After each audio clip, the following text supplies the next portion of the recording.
Bart had an accidental tailbone fracture. The doctor gave him a mold that would fit his clothes without anyone noticing, but it was a big problem for Bart's life.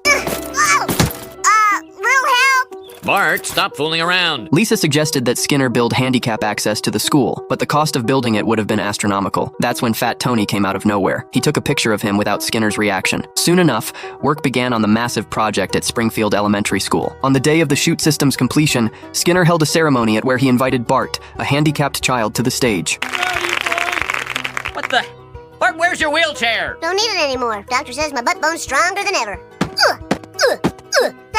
Well, at least we're prepared for the new millennium. My God, the whole thing's made of breadsticks! Fat Tony presented Skinner with a bill for $200,000. It was outrageous, but he couldn't afford to fight the mob. And with that, Springfield Elementary School was closed for lack of funds. Oh, you're cheering now, but someday you'll... I'm just gonna stop trying.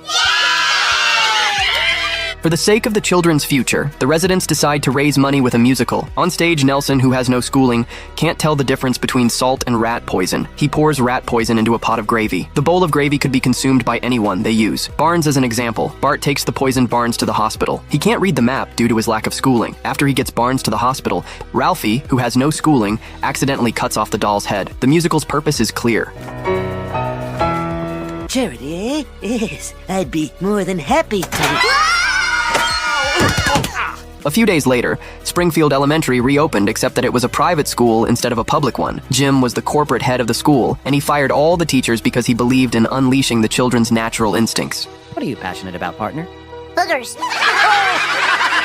Buggers! That was great! Jim asked the kids to use their imaginations about the toys they wanted most. Some said they wanted something furry. Some said they wanted something with a lot of firepower. All in all, it had to be full of surprises and innovations. But the kids didn't know that everything they said was being used as a market survey for the private school. Bart came over to taunt Lisa when she was in detention before he left. He turned off the lights, and that's how Lisa found out what was happening.